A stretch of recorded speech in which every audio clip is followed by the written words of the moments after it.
बचपन हम लोग के जीवन का सबसे हसीन पल है। जब हम लोग बचपन में गिनती सीखते हैं तो हम लोग शुरुआत करते हैं 1 से और फिर 2, 3, 4, 5, 6, 7, 8, 9 ऐसे आगे बढ़ते जाते हैं। लेकिन क्या हम लोगों ने कभी सोचा है कि यही संख्याएं होती हैं या इसके अलावे भी संख्याओं का कोई दुनिया है? तो इसी के बारे में आज हम लोग पढ़ाई करेंगे।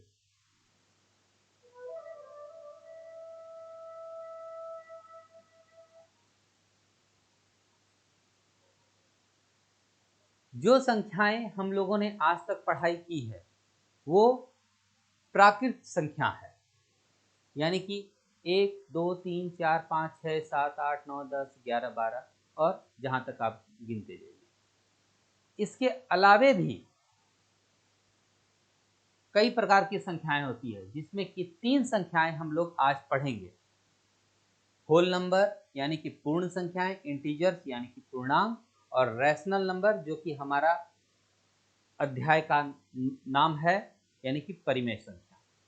लेकिन सिर्फ इतना ही नहीं, हम लोग यह भी जानेंगे इन संख्याओं को पढ़ने का आवश्यकता क्यों है, इनकी जरूरत कहाँ पड़ती है और कहाँ इनका इस्तेमाल होता है, इनका क्या परिभाषा है, ये कि कहाँ उपयोग होते हैं, संख्या रेखा पर इनको कैसे दर्शाया जा सकता है, और क्या एक संख्या दूसरे संख्या के क्षेत्र में आती है, दूसरी संख्या कवर करती है। इन्हीं सभी बातों के बारे में आज हम लोग जानेंगे और इस वीडियो ट्यूटोरियल को देखने के बाद आप लोग प्राकृत संख्या, पूर्ण संख्या, पूर्णांकों और परिमेय संख्या के बारे में अच्छी तरह से समझेंगे। नमस्कार, मैं अमरेंद्र कुमार आज आपको इन सभी चीज़ों के बारे में बताऊंगा। सबसे पहले प्राकृत संख्या। प्राकृत संख्या मूल गणना की संख्या है। मूल गणना यानी कि बेसिक, जो हम लोग बचपन से आज तक पढ़ते आ रहे हैं। ये संख्या 1 से शुरू होती है और उसके बाद चलते जाती है 1, 2, 3, 4, 5। ये वो संख्याएं जिसको हम लोग कोई चीज गिनने के लिए उपयोग करते हैं, जैसे कि 2 किलो आम, 6 केले, इस तरह से। इसको आप किसी अलमीरा में रखे पुस्तक को भी गिनने के लिए उपयोग कर सकते हैं। जैसे ये अलमीरा है, इसमें पुस्तकें हैं, इसमें पहले वाले दराज में कितने पुस्तक हैं, तीसरे दराज में कितने पुस्तक हैं, इसको भी गिनने के लिए प्राकृत संख्या का उपयोग कर सकते हैं। लेकिन ऐसा परिस्थिति अगर हो कि किसी एक दराज में कोई पुस्तक नहीं है, यहाँ कुछ भी नहीं है, तो उसको कैसे आप कहेंगे कि उसमें कोई पुस्तक नहीं है, कुछ भी नहीं है उसमें? तो क्या कहेंगे आप उसे आप शून्य कहेंगे और शून्य को 0 से दर्शाएंगे। ये बहुत ही कमाल का संख्या है और इसका आविष्कार भारत में ही हुआ था। दरअसल संख्या कुल मिलाकर के 10 ही हैं। 1, 2, 3, 4, 5, 6, 7, 8, 9 और इसके बाद एक और संख्या शून्य। शून्य कैसा संख्या है? जो किसी के भी दाएं तरफ लग जाए तो उसका मान 10 गुना कर देता है। जैसे 1 के दाएं तरफ लग गया तो ये 10 हो गया। अब 10 के बाद क्या होगा? फिर ये 1 इसमें आके जुड़ जाएगा और 11 बन जाएगा। फिर 11, 10 के बाद फिर इसमें अगर ये 2 जुड़ गया तो ये 12 बन गया। इस तरह 13, 14, फिर ये जाएगा 19 तक, 19 तक गया और फिर ये जब 19 के बाद ये 2 आ जाएगा और फिर इसमें शून्य लग जाएगा और शून्य लगने से 2 का मान कितना हो गया? 10 गुना 20। ये संख्या शून्य अगर किसी के साथ गुना हो जाए, मान लीजिए 5 के साथ गुना हो जाए शून्य, तो इसको भी शून्य बना देगा। और अगर बाएं तरफ ये रहता है तो उससे उसमें कोई फर्क नहीं पड़ता। जैसे कि मान लीजिए 8 है और इधर रह गया शून्य, तो इससे इस संख्या में कोई अंतर नहीं पड़ेगा। 8 लिखें या 08 लिखें, कोई फर्क नहीं पड़ता।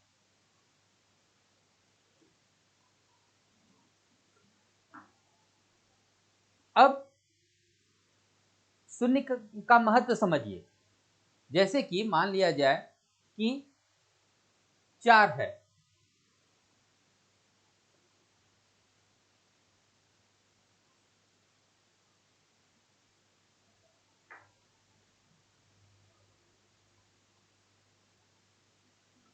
जैसे कि मान लिया जाए कि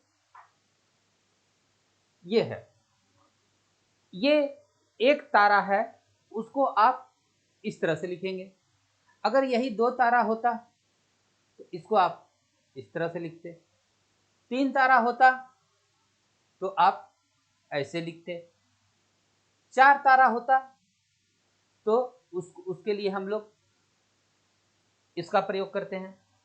तो इस तरह करके 9 अंक हम लोग परिभाषित किए। लेकिन क्या यह संभव होता कि हर परिस्थिति में गिनने के लिए हम लोग एक अलग संख्या का परिभाषा कर सकते? नहीं, यह संभव नहीं हो सकता, क्योंकि हम लोग को बहुत बड़ा बड़ा संख्या को भी गिनने का आवश्यकता है। तो यहां पर भूमिका आया जीरो का। जीरो एक ऐसा संख्या जो 1 के आगे लग जाए तो उसको 10 बना दे, 2 के आगे लग जाए तो उसको 20 बना दे, 3 के आगे लग जाए 30 बना दे, 4 के आगे लग जाए 40 बना दे। ठीक, तो 10 के बाद गिनना है तो 10 में समझिए 1 जोड़ दिए तो आपका 11 हो गया। 10 से 1 आगे 11, 10 से 2 आगे 12। ठीक, इस तरह करके करते करते हम लोग 10 में फिर 9 जो हम लोग परिभाषित किए थे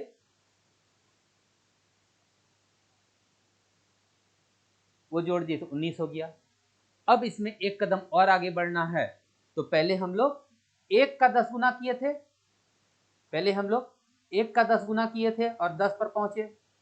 इस बार हम लोग उसके बाद वाली संख्या 2 का 10 गुना करेंगे तो हम लोग 20 पर पहुंचेंगे। तो यहां पर कितना हो जाएगा, 10 में समझिए 10 को ही जोड़ दिए तो 20 हो गया। तो ये जीरो ऐसा संख्या जो हमारे देश में खोज हुआ, इसके वजह से गिनती कर पाना संभव हुआ। और इसलिए आप लोगों ने मनोज कुमार का एक पुरानी मूवी भी देखी होगी, जिसमें बहुत सुंदर गीत है, जब जीरो दिया भारत ने तब दुनिया को गिनती आई। क्योंकि जीरो नहीं होता तो गिनती करना संभव ही नहीं हो सकता था। हम लोग कितने अलग अलग परिस्थितियों के लिए अलग अलग संख्या का परिभाषा करते रहते, 1 2 3 4 5 6 7 8 9। जीरो आया तभी हम लोग ने अलग अलग संख्या परिभाषा करना बंद किया और किसी भी संख्या को आप उसके बाद गिनती कर सकते हैं। कोई भी संख्या ले लीजिए, बड़ी से बड़ी, जैसे कि मान लीजिए कि 456। ये क्या है, ये दरअसल है 400 जोड़ 50 जोड़ 6। 6 लिए, उसमें 50 जोड़े, उसमें 400 जोड़े, तो हम लोग 2 अंक की संख्या पर भी इन्हीं 10 संख्याओं के जरिए पहुंच रहे हैं और 3 अंक की संख्या पर भी इन्हीं के जरिए पहुंच रहे हैं। जब हम लोग गिनती करते करते 99 तक पहुंचे, ठीक है, ठीक उसके बाद फिर जो 100 आ रहा है वो कैसे आ रहा है कि आपका 9 में समझिए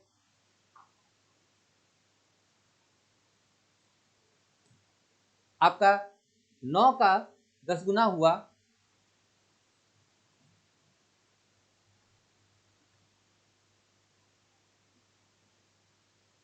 नौ का समझिए 10 गुना हुआ तो आपका 90 बना।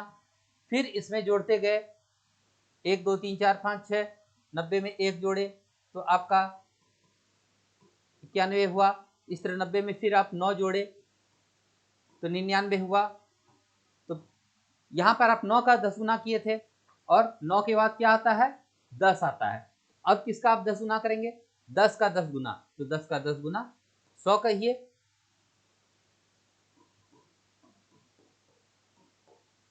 तो इस तरह से जीरो आने की वजह से गिनती कर पाना संभव हुआ।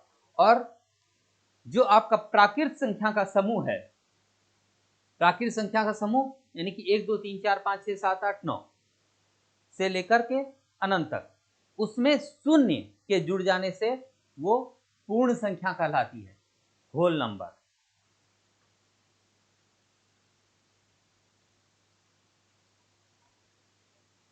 क्या ऐसा भी परिस्थिति हो सकता है कि हम लोग प्राकृत संख्या पढ़ लिए, हम लोग पूर्ण संख्या शून्य के बारे में भी जान गए, यानी कि शून्य के शामिल होने से जो प्राकृत संख्या पूर्ण संख्या का समूह बन जाता है उसके बारे में भी सीख लिए।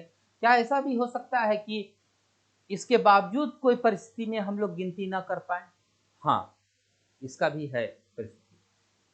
कब? जब मान लीजिए कि कोई एक लेवल है, कोई एक परिस्थिति है, उसके ऊपर भी गिनती करना है, उसके नीचे भी गिनती करना है, या यहाँ पर हम खड़े हैं इसके आगे भी गिनती करना है, इसके पीछे भी गिनती करना है, तब पूर्णांक का जरूरत पड़ता है। एक उदाहरण से देखते हैं कि मान लिया जाए कि हम लोग समुद्र में घूम रहे हैं, समुद्र किनारे, और समुद्र के नीचे क्या है?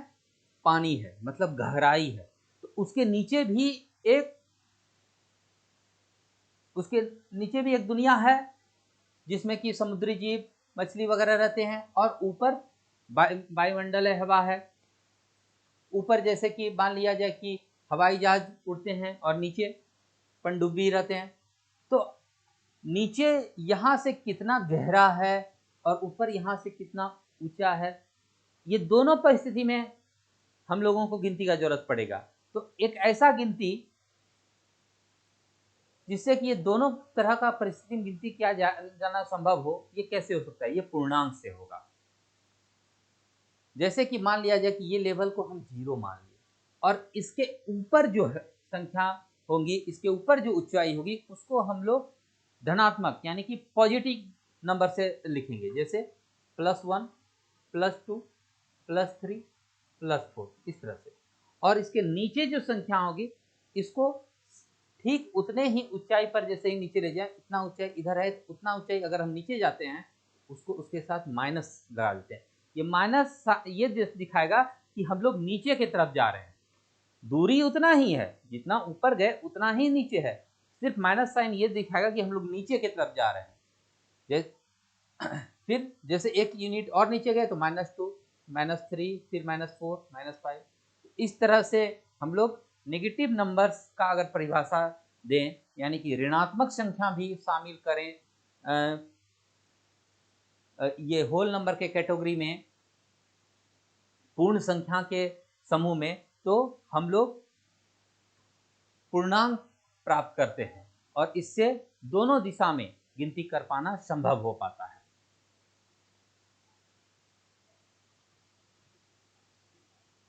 ये जो समुद्र तल है उससे जो ऊपर ऊंचाई है, इसका उपयोग आप सभी ने हमने देखा होगा रेलवे स्टेशन पे। रेलवे स्टेशन पे जो रेलवे स्टेशन की ऊंचाई होती है, वहाँ घूमने जाते होगे तो देखते होगे कि लिखा होगा समुद्र तल से इतना मीटर ऊंचा।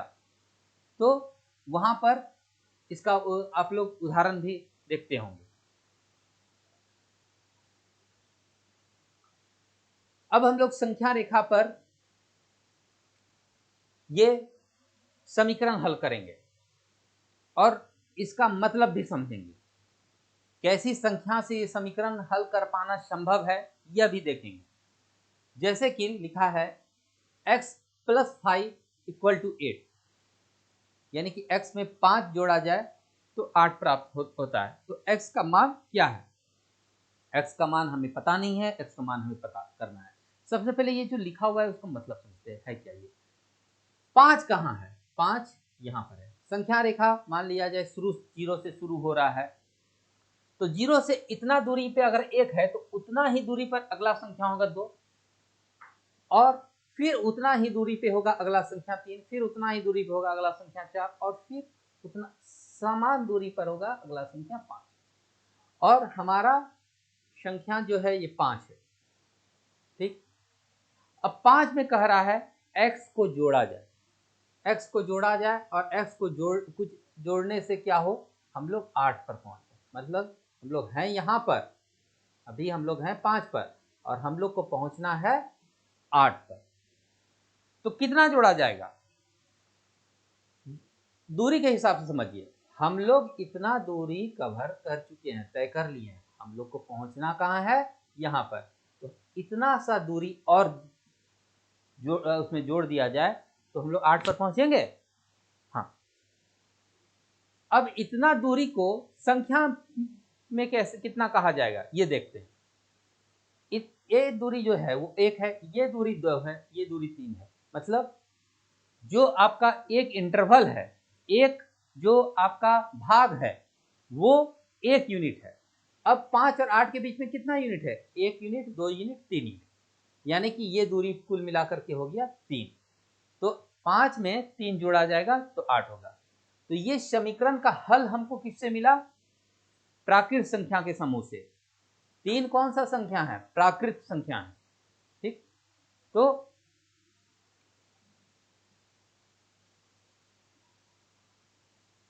5 में 3 जोड़ने से हमें 8 प्राप्त होता है। अगर इसको अलजेब्रा के फॉर्म में सॉल्व करें तो ये सिंपल ऐसे कर सकते हैं कि x प्लस 5 बराबर 8 आपका समीकरण दिया है। x बराबर हो जाएगा 8 माइनस 5 यानी कि 3।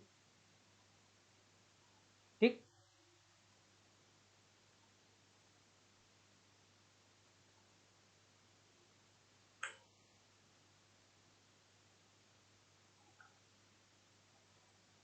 अब दूसरा समीकरण देखते हैं। x प्लस 10 बराबर 10, यानी कि हम है कहां पर? 10 पर।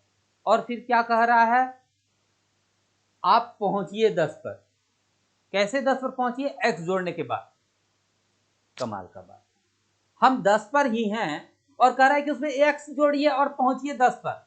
अरे जब हम 10 पर ही हैं तो उसमें और क्या जोड़ दें कि 10 पर पहुंचे? हम तो वहीं पर हैं ही ना, उसमें और क्या जोड़ें जो कि 10 पर पहुंचे?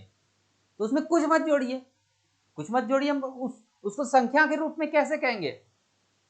शून्य, जीरो। x में कुछ मत जोड़िए मतलब जीरो जोड़िए। तो x में आप सॉरी x नहीं, 10 में आप जीरो जोड़िए तो आप कहां पर पहुंचेंगे? 10 पर, क्योंकि आप 10 पर ही मौजूद हैं। ठीक, और इसको हल कैसे करेंगे अलजेब्रा के फॉर्म में? x बराबर 10 माइनस 10 बराबर 0। 10 है ही, उसमें 10 घटा दिए तो क्या बचा? कुछ नहीं बचा। और कुछ नहीं बचा मतलब उसको संख्या के तौर पर कैसे कहेंगे? शून्य बचा। तो यहां पर यह समीकरण आप देख रहे हैं कि सिर्फ प्राकृत संख्या की जानकारी से हल कर पाना संभव नहीं था, आपको शून्य का भी जानकारी होना चाहिए, यानी कि आपको पूर्ण संख्या के बारे में भी जानकारी होना चाहिए।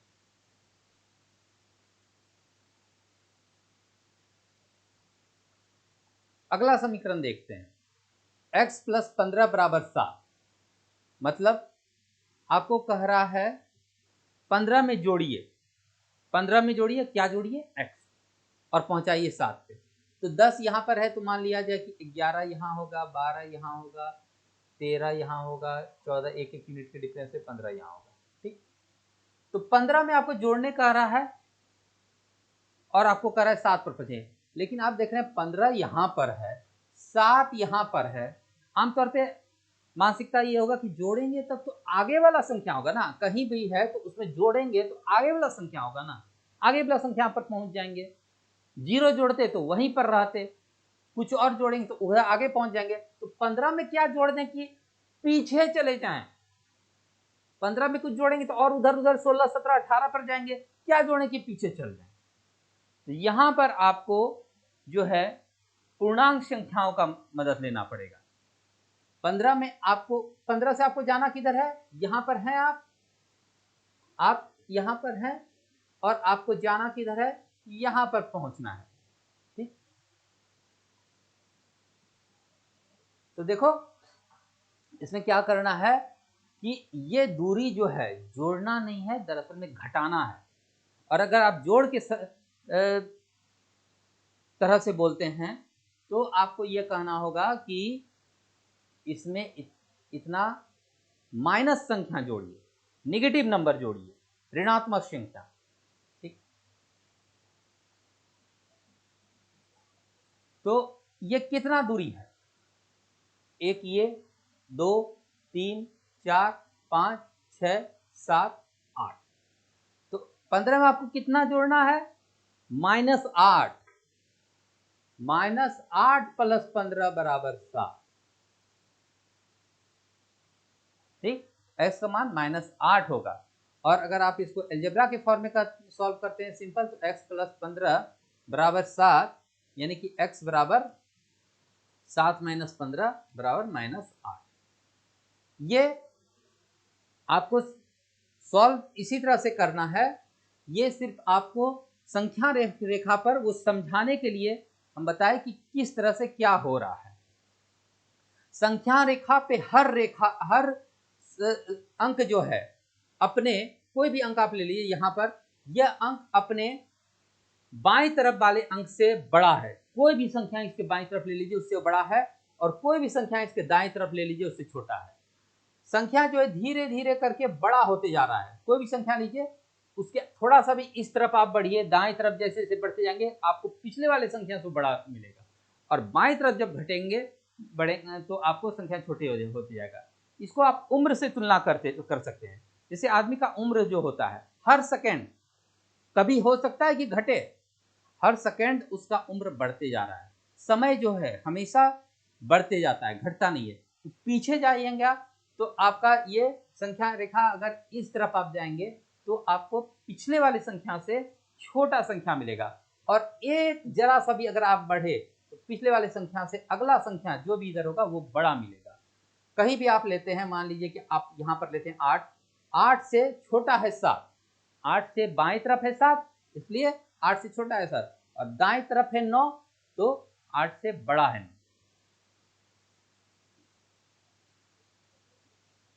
अब आता है हमारा आज का मुख्य विषय, रैशनल नंबर। बाकी संख्याओं के बारे में तो आप पहले से जानते भी होंगे और उसका समझ भी रखते होंगे। यह संख्या आपके लिए नया है।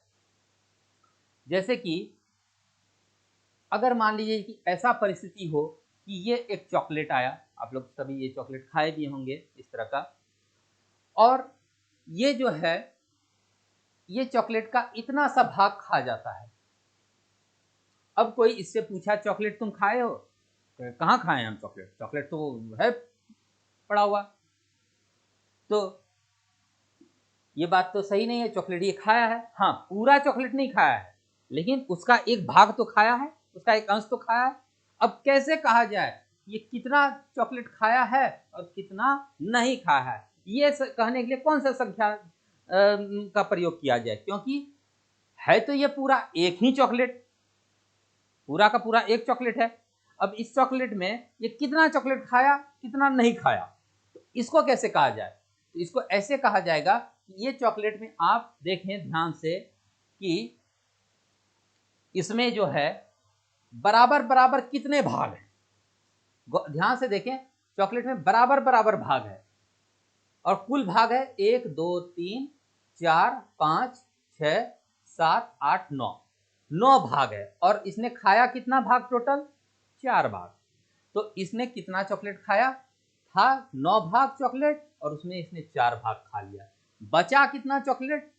5 भाग बचा, और टोटल 9 भाग था।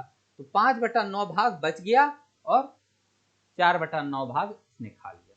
तो ऐसे संख्या जिसको P/Q के फॉर्म में दर्शाना संभव हो, जहां की P जो ऊपर वाला संख्या है वो एक पूर्ण संख्या हो, मतलब 0 1 2 3 4 नेगेटिव में भी हो सकता है, पूर्णांक संख्या -1 2 -1 -2 ये सब कुछ भी हो सकता है। और नीचे वाला संख्या जो है वो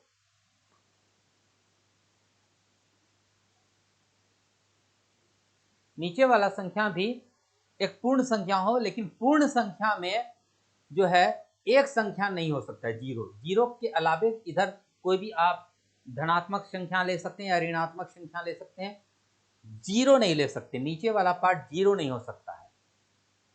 क्यों नहीं हो सकता है? क्यों नहीं हो सकता है, जरा सोचिए, बताइए। जीरो क्या दर्शाता है जो कि नहीं हो सकता है? तो पहले कुछ अलग संख्या दूसरे संख्या में देखते हैं। अब जैसे 4/9 है, तो इसका मतलब क्या हुआ? कुल 9 भाग में 4 भाग इसने खा लिया। अब अगर नीचे 0 होता तो आप क्या लिखते, 0/4 ऐसे रहता, जिससे मान लीजिए इसका मतलब क्या होता कि 0 भाग में 4 भाग खा लिया, 0 भाग में 4 भाग खा लिया, यह क्या बात हो गया। 0 मतलब शून्य, कुछ भी नहीं, जब कुछ था ही नहीं तो उसमें कौन सा 4 भाग खा लिया। ये नीचे जो होता है वो भाग को दर्शाता है। जैसे मान लिया जाए, अगर लिखा जाए कि 8/2, इसका मतलब क्या हुआ, इसका मतलब हुआ 2/8।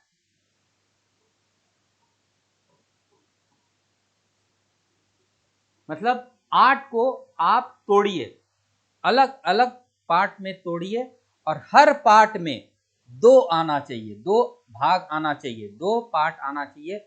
और ऐसे कितने पार्ट हुए, यही इसका मतलब हुआ। और ऐसे कितने पार्ट हुए, 4।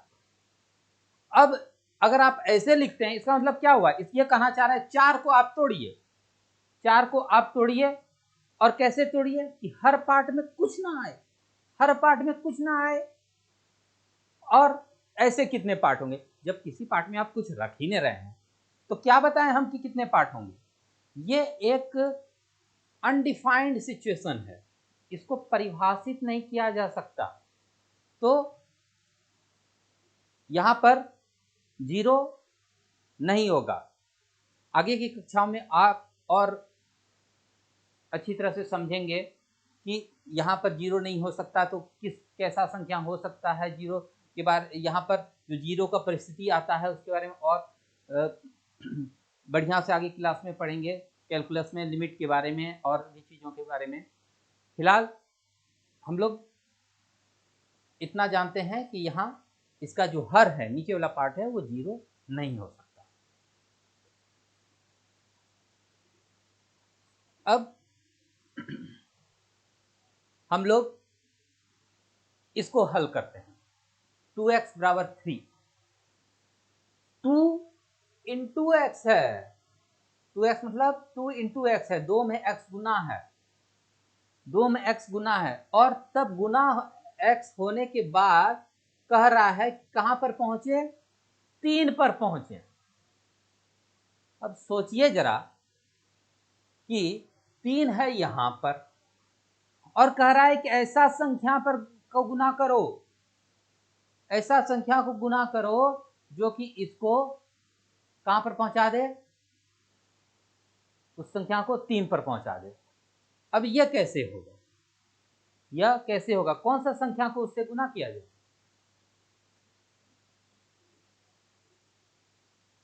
तो इसके लिए क्या करते हैं हम लोग कि इसी चीज को थोड़ा सा और बड़ा करके देखते हैं, इसी चीज को थोड़ा सा और बड़ा करके देखते हैं।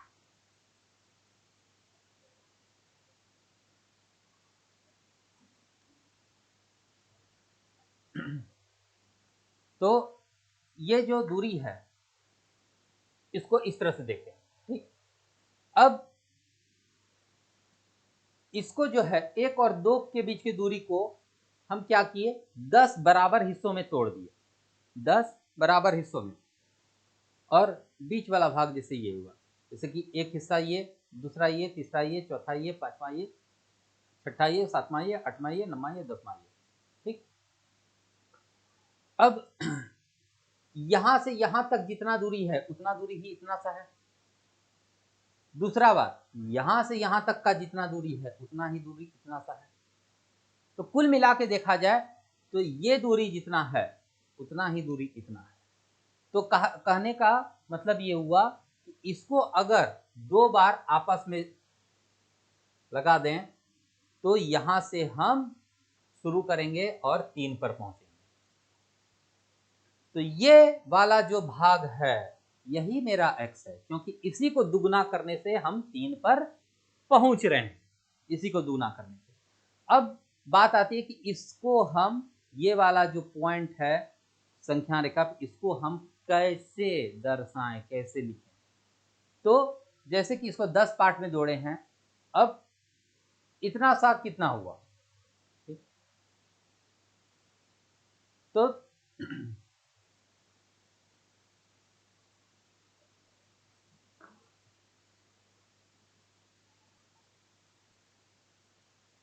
यह वाला जो दूरी है एक से लेकर यहाँ तक, इसको समझने के लिए हम लोग इधर आते हैं थोड़ा पीछे। 0 से 1 तक का दूरी जो है वो कितने हिस्से में बटा है? 10 हिस्सों में। कहने का मतलब क्या है कि ये पूरा दूरी को हम 10 बराबर बराबर हिस्सों में बांट दिए। तो यहां से शुरू भी किए हम लोग यात्रा अपना, तो ये कितना हो गया समझिए? 0/10। और एक आगे बढ़ रहे हैं तो 1/10, क्योंकि 10 का एक पहला हिस्सा हम लोग तय किए, और यहां आते आते 2 हिस्सा तय कर लिए। तो ये 2/10, ये 3/10, ये 4/10, ये 5/10, ये 6/10, ये 7/10, ये 8/10, ये 9/10, और एक कितना हो गया? 10/10। मतलब 10 को 10 से भाग दीजिए, मतलब कितना हो गया? 1।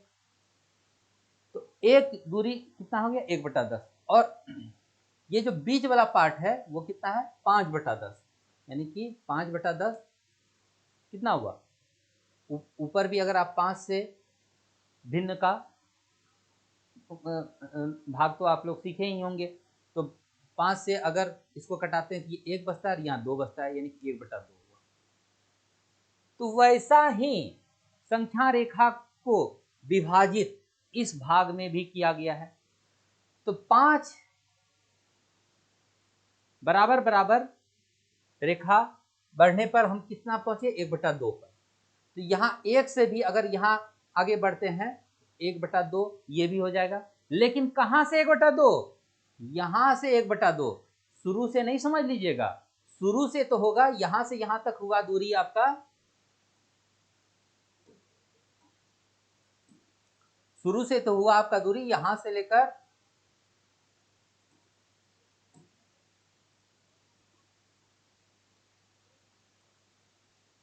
यहां से यहां तक लेकर हुआ 1, और यहां से यहां तक हुआ 1/2, यानी कि 1 जोड़ 1/2। तो कितना हो गया? ये 1 जोड़ 1/2, आप इसको ऐसे समझ सकते हैं, ये भिन्न का जोड़ आप लोग पढ़े होंगे, ये हो जाएगा 2, 2 + 1, 3/2। तो ये जो है जगह संख्या रेखा पर ये 3/2 हुआ। तो x का मान 3/2 हुआ, क्योंकि इतना बड़ा जो दूरी है इसको दुगुना कर रहे हैं, तब हम 3 पर पहुंच रहे हैं। तो ये इस समीकरण का संख्या रेखा पर समझ हुआ कि ये किस तरह से संख्या रेखा पर x को दोगुना किए तो 3 पर पहुंचे। अलजेब्रा से आप लोग इसको ऐसे सॉल्व कर सकते थे कि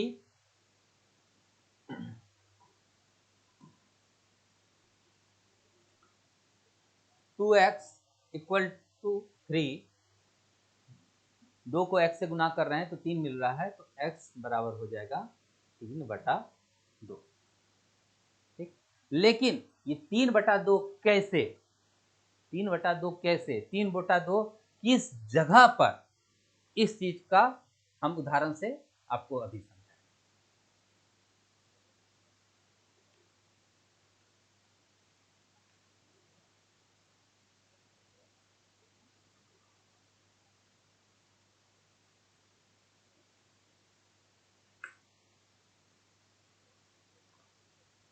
अगला हम लोग प्रश्न देखते हैं। 8x + 5 = 0, इसको हल करते हैं। 8 में कितना गुना करें? 8 में कितना गुना करें कि 5 उसमें जोड़ने पर 0 हो जाए? मतलब कोई संख्या है, उसको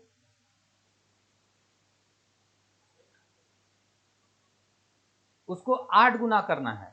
कोई संख्या है, उसको 8 गुना करना है, और 8 गुना करने पर उसमें 5 जोड़ें, तब जाके वो कितना हो जाए? 0 पर पहुंचे वो। ठीक,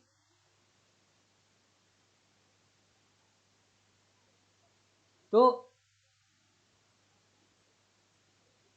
सबसे पहले ये आपका 0 और -1 जो है 0 और -1 का दूरी को थोड़ा सा बड़ा करते हैं, ठीक, और उसको जो है 8 बराबर भाग में बांटते हैं। 8 बराबर भाग में, 1 2 3 4 5 6 7 8।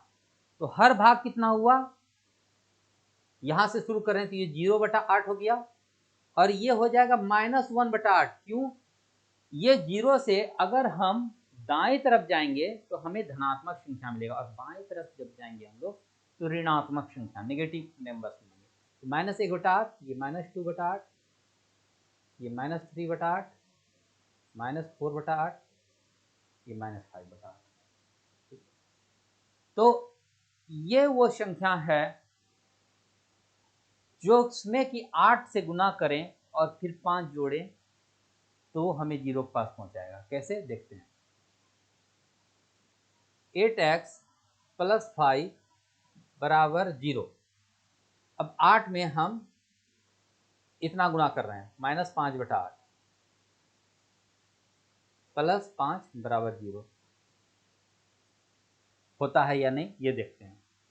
तो 8x प्लस, तो ये कट किया, 8 8 कट गया, तो कितना बचा, -5 + 5 = 0।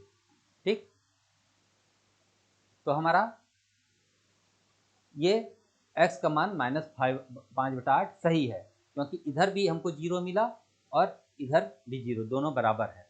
x का मान हम लोग सही निकाले, तभी तो जो बराबर है उसके दाएं तरफ भी शून्य और बाएं तरफ भी शून्य, दोनों तरफ बराबर बराबर संख्या हमें प्राप्त हो गया। अब इसका मतलब समझिए, इसका मतलब ये हुआ, अगर इसको सबसे पहले अलजेब्रिक के फॉर्म में सॉल्व करते हैं,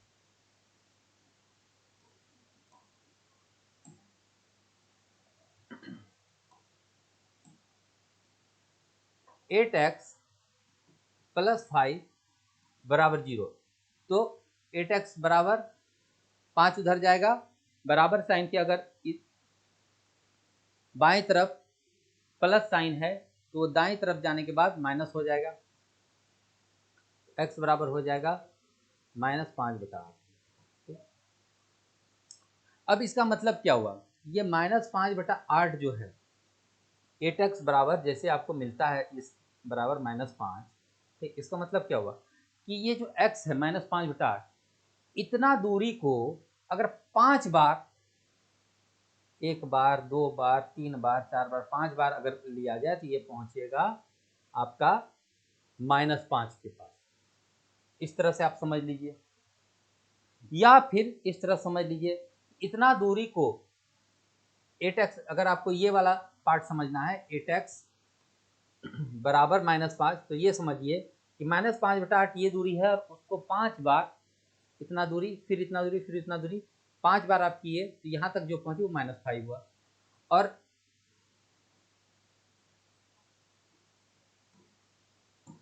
जो आपका समीकरण दिया था,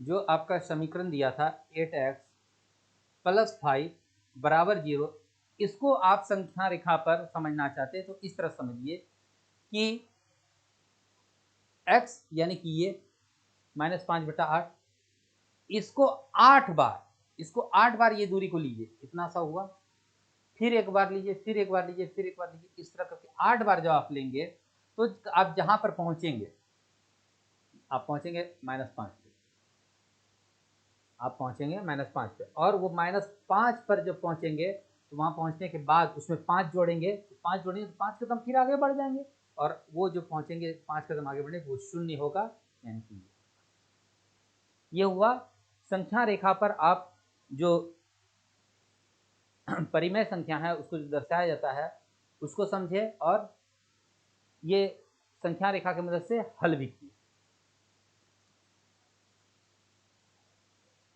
लेकिन ये तो कम मान के संख्या थे, अगर बड़े मान के संख्या होते तो क्या आप ऐसे ही संख्या रेखा पर दूरी का गुना करके और इस तरह से आगे पीछे देख करके करते रहते? नहीं, वो तरीका परीक्षा के लिए उपयोगी नहीं रहता। उसके लिए आपको अलजेब्रा का मदद लेना पड़ेगा और अलजेब्रा से आप समझिए कैसे संख्या को हल करेंगे। जैसे कि ये है समीकरण आपका 25 माइनस 4x बराबर 0। तो इसका मतलब क्या हुआ, 25 बराबर 4x, माइनस साइन जब इधर गया तो 4x हो गया। इसको आप ऐसे भी लिख सकते हैं 4x बराबर 25, तो x बराबर 25/4 यानी कि 6 1/4। x का मान कितना हुआ, 6 1/4। आप हल अलजेब्रा से कीजिए। हाँ, वो संख्या आपका संख्या रेखा पर कैसे दर्शाया जाएगा, कहाँ पर उसका पोजीशनिंग होगा, कहाँ पर उसका स्थान होगा, उस चीज को जरूर समझिए।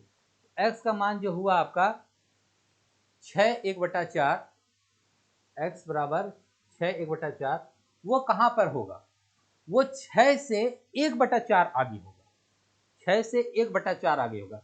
तो 6 और 7 का दूरी को हम लोग मान लीजिए बड़ा करके ऐसे देख रखते हैं, और ये मान लीजिए कि 6 हो और ये मान लीजिए 7 हो, तो उसके बीच के भाग को 4 बराबर बराबर हिस्सों में तोड़ देते हैं। तो पहला वाला हिस्सा हो जाएगा इतना दूरी 1/4, इतना दूरी 2/4, इतना दूरी यहाँ से 3/4 और ये 4/4। ये देखिए, ध्यान दीजिए 6 से यहाँ तक का दूरी को हम 1/4 कह रहे हैं। ये मत समझ लीजिएगा कि यहाँ से यहाँ तक का दूरी को हम 1/4 कह रहे हैं।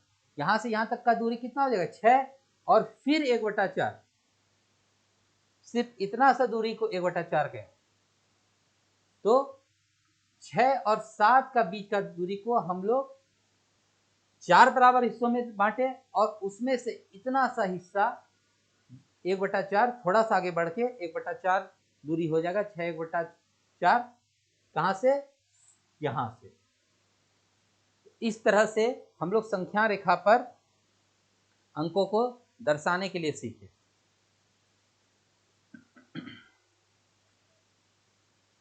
लेकिन किसी दो संख्या के बीच में कितना परिमेय संख्या हो सकता है, क्या यह बताया जा सकता है?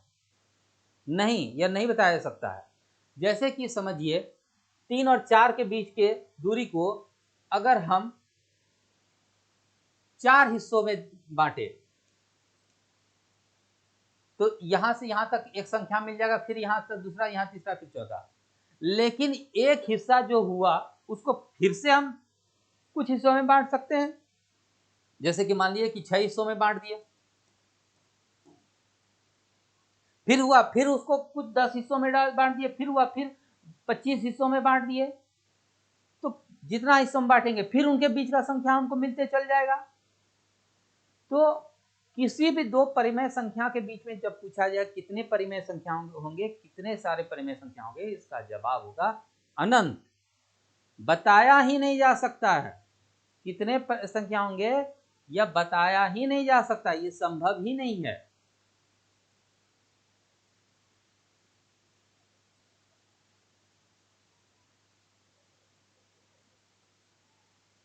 तो हम लोग प्राकृत संख्या के बारे में जाने, हम लोग उसमें शून्य मिलाने के बाद पूर्ण संख्या हो गया उसके बारे में जाने, फिर हम लोग उस संख्या के बाएं तरफ गए, ऋणात्मक संख्या को शामिल किए और पूर्णांक संख्या के बारे में सीखे। तो इन सारी संख्या को क्या एक फिगर बना के दर्शाया जा सकता है? हाँ, अब गौर कीजिए, जितने भी प्राकृत संख्या हैं वो सभी पूर्ण संख्या जरूर हैं। प्राकृत संख्या में शून्य मिला देने से ही तो पूर्ण संख्या प्राप्त हुआ। तो होल नंबर का अगर हम वृत्त लेते हैं तो उसके अंदर ही प्राकृत संख्या समा जाएंगे, उसके अंदर ही प्राकृत संख्या आ जाएंगे। और जितने भी पूर्णांक हैं वो पूर्णांक के अंदर ही पूर्ण संख्या है, क्योंकि ये सारे संख्या जो है, ये सारे संख्या पूर्णांक भी तो हैं। इसमें आप इतना ज्यादा और मिला दिए तो आपका हो गया पूर्णांक। और कोई भी दो संख्या लीजिए, उन दो संख्या के बीच में अनंत अनंत परिमेय संख्या है जिसको कि हम p बाय q के फॉर्म में लिखते हैं, जहाँ p और q कोई भी पूर्णांक हो सकता है और q कभी जीरो नहीं हो सकता, क्योंकि q नीचे है हर के पार्ट में और जीरो से किसी को भाग देना, विभाजित करना इसका परिभाषा नहीं है। तो इस तरह से हम लोग वृत्त में सभी संख्याओं को दिखा सकते हैं। परिमेय संख्या के अंदर ही सारे पूर्णांक आते हैं, पूर्णांक के अंदर सारी पूर्ण संख्या आती हैं, पूर्ण संख्या के अंदर सारी प्राकृत संख्या आती है। तो जो संख्या प्राकृत संख्या है जरूरी नहीं है कि वो पूर्ण संख्या हो, लेकिन सभी पूर्ण संख्या प्राकृत संख्या होगा। उसी तरह से जो पूर्ण संख्या है जरूरी नहीं है वो पूर्णांक हो, लेकिन सभी पूर्णांक पूर्ण संख्या होंगी। जो संख्या परिमेय संख्या हो जरूरी नहीं है कि पूर्णांक पूर्ण संख्या या प्राकृत हो, लेकिन सभी प्राकृत संख्या पूर्ण संख्या या पूर्णांक परिमेय संख्या होंगी। आज का कक्षा यहीं तक। अगले कक्षा में हम लोग इन्हीं संख्याओं के कुछ गुण के बारे में जानेंगे, जैसे कि इन संख्याओं को आपस में जोड़ा जाए तो क्या होगा, गुना किया जाए तो क्या होगा। इनको आपस में जोड़ने से उसी समूह का, उसी कैटेगरी का संख्या प्राप्त होगा या कुछ और हमें मिल जाएगा। इन्हीं सब सवालों का जवाब इन्हीं सब जानकारियों के साथ आपसे मुलाकात होगा अगले कक्षा में। धन्यवाद।